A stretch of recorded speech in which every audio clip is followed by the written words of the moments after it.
Hello, and welcome to the 89th episode of Recluse Horror. This is a daily horror movie review podcast. With me again today is Sam. Hey. So, just a little background on the project. Back on my birthday in April, I decided I wanted to watch and review a horror movie every single day. I have done so for the past 356 days now. Today is Foreign Friday, as it is Friday, and I watch foreign movies on Fridays, except for that one time when I forgot. Completely forgot. I didn't realize it for days. Did you do Foreign Saturday? I have done Foreign Saturday a few times. I've done, not on the show as many times, but I've also done Foreign Thursday that one time, remember? You were here for that one, I think. Maybe. And then, but no, like 2 weeks ago or 3 weweeks ago or something, I don't know. It's all blending together. I completely forgot to do Foreign Friday. I think it was the day that we watched the Cloverfield Paradox. Was supposed to be a Foreign Friday, I think. Maybe, because we did not watch it together. No. And then, well, that's right, we didn't watch it together, because you watched it a few days before I did. Mm-hmm. And then, I totally didn't even realize it until, like, Thursday of the next week. I'm like, wait a minute, where's my last Foreign Friday? So yeah. Anyway, but I remembered today, right as we were looking for a movie, actually, I remembered. So today we watched, a Korean one. It's called A Function from 2011. Sam, how did you like A Function from 2011? It's pretty good. Yeah. I go with it. It's pretty good. End of podcast. We did it. No, I thought it was pretty good actually. As well. The social commentary that I have mentioned in, every time I've talked about Korean movies is there just like every other one that I've seen. And the one that I watched like 2 weeks ago, again, I don't think you were here for that. I think it was 2 weeks ago. Human Form. I know I didn't watch that. Yeah. Not a horror movie. Only social commentary. This one does both. Right? They did it. They accomplished both. Which is fine in that other one. They called it horror thriller. What is this movie about? This one is about, God. How do you synopsize this? Without just giving away what it is? Yeah. I don't want to talk specifically about the commentary that it's making, but it's about the weirdest fucking math class you're ever going to see. Right. That's about as much as I think I want to say about it. Okay. I don't care. You're the one that's always... Yeah. Stupid. Shut up, Sam. I'll just give it away right now. No one's going to watch this. No one's listening to the podcast, and no one's going to watch this short film. They should. It's pretty good. But they won't. It's pretty good. I like the direction. Mm-hmm. I like the social commentary and the story in that way. Mm-hmm. It's completely silent. Yeah. Well, not silent. There's no dialogue. There's no speech. There's one line that's spoken. Mm-hmm. I like the lighting, although nothing special. Mm-hmm. It's pretty the whole thing actually is pretty standard Korean horror looking. But it's very good. Their standard is very high. It's just what I think of when you think of Korean horror. It looks very much like that, mm-hmm. which is very good. Mm-hmm. But if you knew what it looked like, this looks like that. All right. What did you think of the movie? We had to take a break because Sam is 5 years old. So... That's very unprofessional, but yeah, let's continue. What, to call you out? No, you were the one who was being unprofessional. Yeah. So you had just asked me what I thought. I think most of what you said I pretty much agree with. The lighting is good. I liked the costumes. I liked the location is awesome. And yeah, it doesn't probably set itself apart from a ton of the other Korean horror that I've seen that fits this visual genre. But it's very well done. It seemed pretty high budget for I have no idea. Yeah. But for a short, I have no idea what they spent. Good. Yeah, all of the effects were really good. Like, very, very, very well done. There's not a ton of it. But... No. But they don't, I mean, this isn't one of those ones where they have to keep cutting away, like, doing really quick shots of it. Like, they linger on those shots, and they still look good. The acting seemed pretty good. I don't know, kind of everything was great. The social commentary is obviously going to be the part that's, like, the best, I would say. And it is. It has the most to say, obviously, and it's also, like, the only thing in this. They don't really hide it behind a whole lot of layers of anything. So, that's pretty... I kind of like that. It reminds me a lot of, like, a Liquid Television segment. It's like a simple point in like, what was it, like 6 minutes? It was very short. I think it was 6 minutes. Yeah, I think it was like 6 minutes. That just kind of gives you like a setup, you know, kind of an idea, and kind of a somewhat of a conclusion with the commentary and the story going along with each other. Yeah. If you don't know what Liquid Television is, you probably won't understand what I'm talking about. No. But it's just like a simple point made pretty fast. But usually done well, if psychotically, in Liquid Television. Well, not every Liquid Television skit, but there's a lot of them that are like that. Yeah.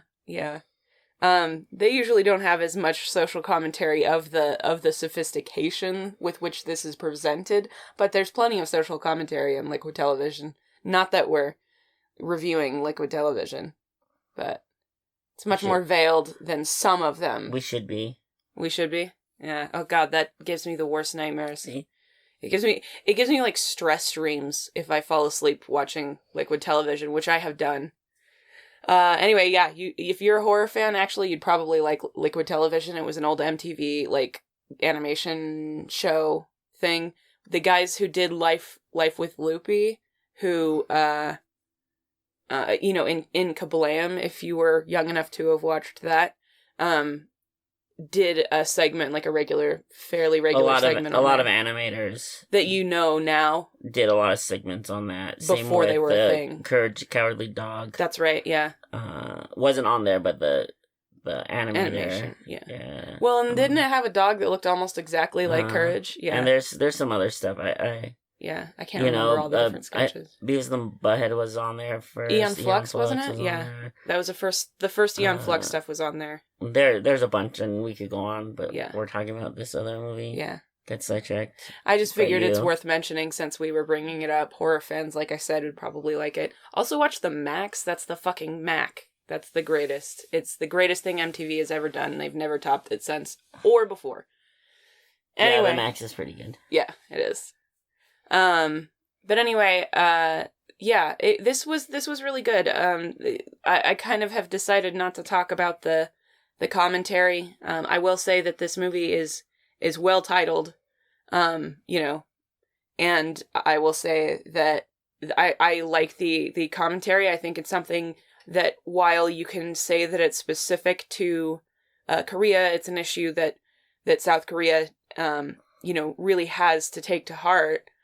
Much like Human Form was, but in this particular case, it also sort of applies everywhere. Yeah, it's much more universal. Relatable. Yeah, universal. Human Form, as I had mentioned before, I think I told you this as well. It's about their plastic surgery culture. Yeah. And how big of a deal that is there. And that's something that doesn't necessarily relate as much unless you like live in Hollywood, I guess. Or, you know, there's other places in the world probably where that's more common than it is here. You know, if you live off of like New York and, you know, LA, but yeah, this is much more relatable to just pretty much anybody. Yeah, definitely in American society as a whole.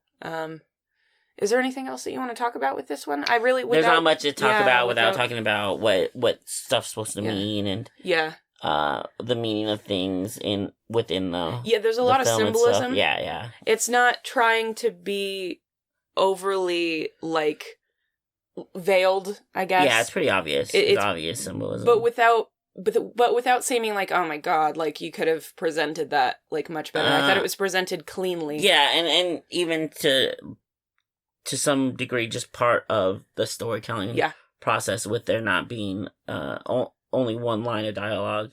Yeah, in the whole thing. Yeah. What did you think about the acting? It was good from what I could tell. Like I was saying, there's one line. I don't speak Korean. Yeah. Well, there's only one line. You don't need to. I'm talking about facial expression. Yeah, it was good. I understood exactly what was happening. Mm. I thought she did a good job. There's mainly there's a few people actually in it, but the main character, I thought she did a very good job of like ramping up her emotions and ramping up the tension, which is something that's really hard to do when you're like when the camera is pointed directly at you for like a fair amount of the film. It's not the whole film. They definitely vary that up. It doesn't feel tired just staring at her. But I thought she did a really good job, and that's something that's not easy to just accomplish. And she's pretty young. You know, this is supposed to be like a high school math class, I think. It's hard to say. I think it is. And so she doesn't look much over high school age, I don't think. So, let's see. Lighting is good. Effects are good. Story is good. Symbolism is well done. I don't know. Yeah, that's really kind of all. Yeah, that's really... I mean, the filming is good, too. The cinematography, the shots that they chose, the way they framed everything, the set, the location. It's great. Yeah. Anything else? There's not much to talk about if it's all good, and we're not talking into the about symbolism and the actual meaning of it. Yeah. So. I feel like that's just doing a disservice in this particular case. If you're going to watch it, for sure. Yeah. I would definitely suggest that this is probably, if you have any interest in, and again, it only has one line, so if you don't like subtitles or whatever, there's one line and it's meaningless as far as like, you don't, story is. Yeah, exactly. You can understand the story even if there wasn't subtitles for that one tiny little line.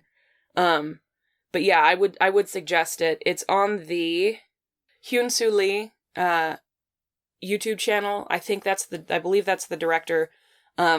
I really should have looked into it, but it's already late. I tried to take a nap and failed miserably at taking a nap earlier, and so I'm just really tired in general. Yeah, I would recommend this to anybody who's interested in Korean cinema. Yeah. Or, just doesn't mind watching foreign films, Yeah. Again, it has the production value of a full-length movie, for sure. Yeah, for sure. So, again, it's pretty digestible if you're not somebody who generally finds yourself, like, interested in a ton of short films because they're all generally low budget. Yeah, or amateurish. Amateurish, yeah. Yeah, this one's super good. Again, it's called A Function. Yeah, I think this is maybe in my top 10 short films that I've seen, for this whole project. I think that's it. Is that it? Mm-hmm. Okay. So, that's our review of, A Function from 2011, and that's our episode. Thank you so much for listening. If you enjoyed this podcast, please rate, review, subscribe, whatever it is on whatever site that you found us. If you would like to help out the show, the best way you can do that is to share it with someone that you love or someone that you think would be interested in the show. If you would like to share it with someone who does not have the same platform as you, or if you don't like the platform that you found us, you can find us on YouTube, Player FM, Apple Podcasts, Stitcher, Podcast Addict, and pretty much any podcatcher out there. And you can reach out to us on social media, on Facebook, Twitter, and Instagram, or you can email me at reclusehorror@gmail.com. Sam, do you have a rating for this one? I'll give it a 5 out of 5 mechanical pencils. 5 out of 5 mechanical pencils. Yeah. Okay. I'm gonna give this one, 16 Tengus. I'm giving it 16 Tengus. Why? No reason. Just 'cause Tengus are cool. Yeah. Is that everything? Yeah. Yeah. That's an episode. That's an episode. Hammered it out. Well, if you left. Samuel. Well, if you left.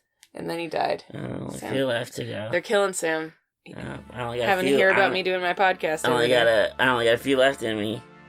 When Sam's not here, I text him about the podcast and how I don't want to do it and where is he. I decided. I got a few left in me. We're almost done. Let's just get them done. All right, Sam, say goodbye. Goodbye. Goodbye.